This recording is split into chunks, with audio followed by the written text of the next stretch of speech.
Hi there, my name is Tim Zizulkin, I'm a journalist who reports from Ukraine for TBC in TV.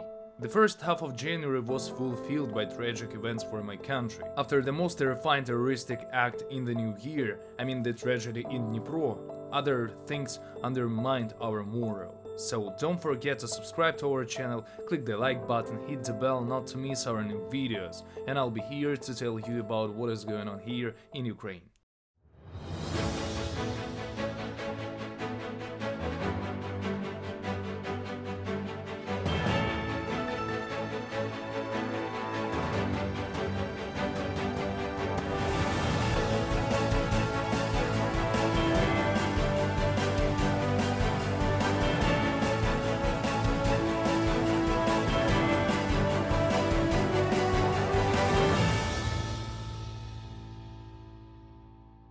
While we're fighting our enemies inside of our country, there are a lot of enemies abroad. For example, the ex-mercenary of the private military company of Yevgeny Prigozhin Wagner, recognized as a terroristic organization in the United States of America. Andriy Medvedev did war crimes in Ukraine for 4 months, and now he lives in Norway as a political refugee. But he has no right to that according to the Geneva Convention because he's a mercenary of the private military company. We have other cases of that unfair situation when the person who committed crimes in Ukraine asks for help instead of deserved punishment at the tribunal. After the resonance in our society, the Norway government decided to deport Medvedev back to Russia. But we need satisfaction. We need his extradition to Ukraine. Our friends from Great Britain announced one of the biggest packages of military help for Ukraine. It includes 14 tanks Challenger 2, 8 self-propelled artillery mounts, 100 armored vehicles, 100,000 shells for artillery, and spare parts for tanks and armored vehicles. As it was promised, Rishi Sunak chose the way that Boris Johnson began. At the beginning of his cadence as Prime Minister of the United Kingdom, he told that Britain will increase help for Ukraine.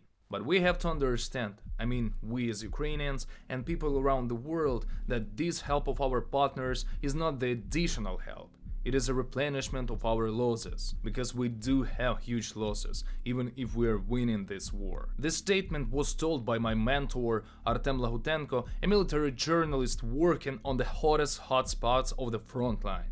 We have to keep in mind that the Russian army is still one of the strongest armies in the world. They have infinite human resources and a lot of military equipment, and a strong partner is China, and North Korea and Iran, a war economy and a hidden mobilization. All of these factors do not deal to anything good. And after almost 1 year of the big war, our soldiers are simply tired. The 18th of January became as one of the most tragic days since the full-scale invasion. A helicopter with the leadership of the Ministry of Internal Affairs fell down on the kindergarten in Brovary, Kyiv region. There were 9 people inside the helicopter. 6 people from the task force of the ministry, Minister Denis Monastyrsky, the first deputy of Minister Yevgen Yenin, and the Secretary of State are dead. There is also a woman with her 3-year-old daughter who died because of this incident. The boys from a task force were my countrymen. The wife of one of them is from my native town Nasivka. You never know how the tragedy may concern you. It happened accidentally, but still, Russia is guilty of this situation, because if we had no danger for this helicopter from the territory of Belarus, it would not fly at the critical low height. One of the Russian propagandists were injured in occupied Donbass. Some people could say that this is a violation of the Geneva Convention or something like that, but Russia invaded our country, occupied a lot of our lands, and brought here their propagandists to lie to Russian citizens. This country is sick and the whole world has to heal it from their Russianism, because they won't stop in Ukraine, as I told you before. Something happened in Russia. Again, they installed their air defense systems near Putin's residence, on the building of Ministry of Defense, and other objects of the critical infrastructure. Of course, after a lot of photos of this strange activity, Russian press secretary of Putin Dmitry Peskov told that these photos are fake. But then, on the 1st of February, Russian citizens published new photos of masked air defense systems. Then I have a question. Who's lying? Russian government or Russian citizens? To be honest, I don't care, but it is a very interesting situation inside of Russia. The Russian embassy in Sweden made the right choice. They marked Crimea as part of Ukraine, which goes against Russian propaganda, because Crimea is an existential question for Russia. The loudest win may become the biggest loss. But everyone knows that Crimea will back home as soon as it's possible. Right before Rammstein coalition, our friends around the world announced huge packages of military help for Ukraine. For example, Sweden and Estonia announced the biggest packages of help: infantry fighting vehicles CV-90, self-propelled artillery systems Archer, howitzers and ammunition for it, and a lot of other stuff that will help us while preparing for new Russian attacks and our counter-offensive moves. And we heard important words. We heard about F-16. NATO countries began a discussion about that.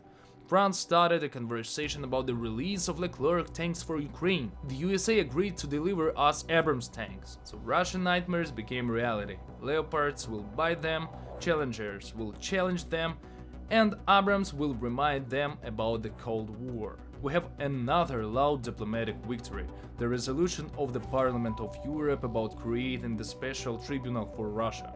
But we have to win on the front line to make this tribunal real. According to Kremlin's plan, they refuse to surrender, even if we want to believe that this war will be over by the end of the year.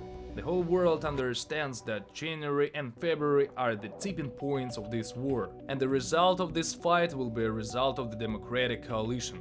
Because the last Rammstein meeting showed the strong support of Ukraine, and it is important to know that the world isn't tired of the genocide of the Ukrainian nation. Of course, a lot of people might blame Germany because of its ambiguous and indecisive position about a critically important thing as tanks. But we have to understand that NATO countries are afraid of escalation, and this war is a war of smart chess players on the one hand and monkeys with a nuclear button on another. So the decision about the tanks was a matter of time, and Germany made its choice. I want to show you one video. This is what happened to Mariupol. In the left corner, you can see Mariupol in 2020. In the right corner, this is Mariupol after Russian peace.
At the end of the month, we heard a very loud scandal about the resignation of top officials of Ukraine because of the facts of corruption. Some people might think that this is a problem, that we have an unstable situation inside of our country, but I want to assure everyone, fighting corruption is always a good sign and never the bad one. One of the collaborators was destroyed in occupied Berdyansk. Valentina Mamai was so happy to work with the occupiers, to betray Ukraine and to implement the occupational administration in Ukraine. So payday came to her on the 24th of January. Of course, at the end of the month, as a gift for Volodymyr Zelensky's birthday, Russians did a massive missile attack on the territory and infrastructure of Ukraine. It caused the death of one man and injuries for 2 people in Kiev. They launched 47 missiles, and now we can see the deficit of missiles because the frequency and quantity of their airstrikes decreased a lot. We've been waiting a lot, and it happened. Something happened in Iran. It is a coincidence, but some explosions destroyed some planes of Shahed drones. So wherever you are, and whomever you are. But if you did something bad to Ukrainians, be ready to be responsible for your actions. Because it is a historical and destroying mistake for Russia to invade our country.